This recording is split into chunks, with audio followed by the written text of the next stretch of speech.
Hey, welcome back, and thank you so much for joining me for another video. Now let's just go for it and talk about gaming.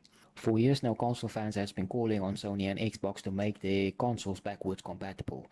Now both Sony and Xbox did dabble a little bit in backwards compatibility the previous generation, but Just a little bit. it is clear that this time around is going to be a heavy focus point. Sony did write in an update text to their spec announcement from a few days ago that the overwhelming majority of their almost 4,000 plus games will be playable on the PlayStation 5. Now this is an update released by Sony based on the comments made by Sony's Mark Cerny, the system architect of the PlayStation, who said during a live stream that the console will support almost all of the top 100 PlayStation 4 games. Now it was that 100 statement that actually had people worried that backwards compatibility is not going to be a heavy focus point for Sony. So I am glad that Sony came out to clarify that. Now Microsoft on the other hand has gone in all the way when it comes to backwards compatibility, stating that the Xbox X Series will support all Xbox One, Xbox 360 and original Xbox games, meaning that this year's console will support 4 generations of games. So it is becoming extremely clear that when it comes to backwards compatibility, the Xbox will have a major advantage over the PlayStation 5. At least that's how it look at this point, but we'll still have to see what happens in the future. I'm interested to know what console you guys will be going for. I really don't know what I'm going to do yet. I have not owned a PlayStation since the PlayStation 2, so I think I might go for the PlayStation 5 this time around. But honestly, lately I've just been leaning towards upgrading my graphics card, but I don't know yet. But in other gaming news, let's talk about one of the most anticipated games for 2020, Cyberpunk 2077. With everything that's going on right now, people have been concerned that Cyberpunk might be delayed again, so to ease everybody's mind, CD Projekt Red did come out with the following statement. Now the statement reads as follows: many people are probably wondering how things are here at CD Projekt Red and how the virus has influenced our day-to-day operations. Over the past week we have been adapting to the situation and gradually rolled out preventative measures across the entire organization. We have been upgrading equipment and infrastructure and working towards enabling our employees to work remotely from the safety of their homes. Today, as a result of that preparation, CD Projekt Red switches to full remote work for as long as it is needed. We think that this will grant every team member the highest level of personal health safety, and while this is a bit new to everybody, we are rising to the challenge and showing no signs of stopping in our efforts to bring you some kick-ass role-playing action in September. So at least for now it does look like the game will not be delayed again, I hope, because the game looks really amazing. I am excited to play it, and for those of you who don't know what the game is actually about, it is an open world action RPG set in a futuristic world of 2077, thus the name of course. And this is the same people who created the open world Witcher 3 game, so we do know that we will be in for an absolutely amazing time. Now another game people have been really excited about is actually one of PlayStation's biggest exclusive, Last of Us Part 2. And right now that really does feel like the real world to me. But this game will be released very soon, 29 May to be exact. And for most people that date cannot come soon enough. Now, what will this game actually be about? Well, 5 years after the dangerous journey across a post-pandemic United States, Ellie and Joel have settled down in Jackson, Wyoming. Living amongst a thriving community of survivors has allowed them peace and stability despite the constant threat of the infected and other more desperate survivors.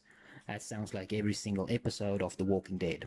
When a violent event disrupts that peace, Ellie embarks on a relentless journey to carry out justice and find closure. As she hunts down those responsible one by one, she is confronted by the devastating physical and emotional repercussions of her actions. But yeah, is it just me or does it look like another glimpse into our future? But yeah, it does feel like we're in for another emotional roller coaster. Now another game that will be coming out soon is Elden Rings, the spiritual successor to Dark Souls as many calls it. Well, not many, some. Well, one article that I read on the internet.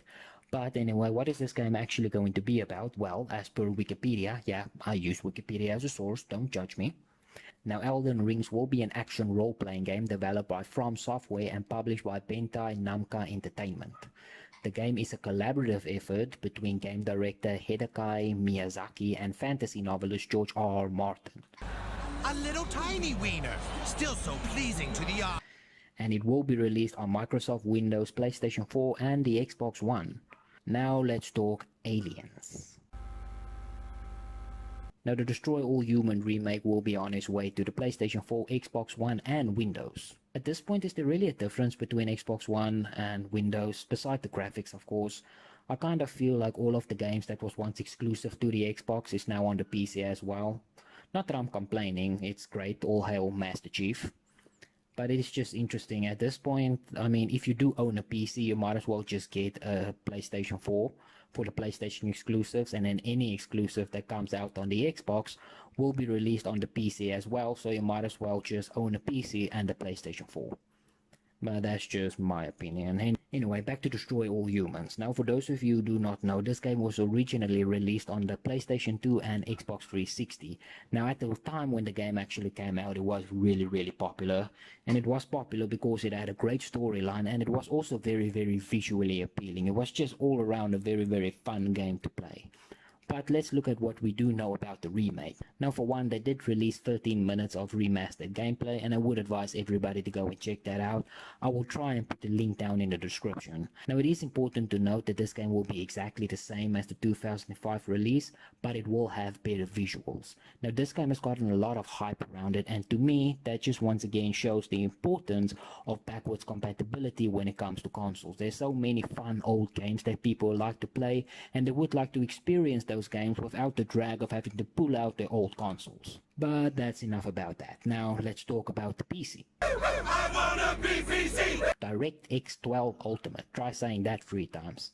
But what is it, and what will it actually mean when it comes to gaming on PC? Now, Microsoft made the announcement about this software a few days ago, and basically what this software does, it gives you a more visually appealing game, but it also does a lot more. The software works with your PC audio and your video hardware. Microsoft is calling it the best graphics technology that they have ever introduced. That is a very bold and strong statement coming from Microsoft. It also has built-in support for ray tracing and variable rate shading.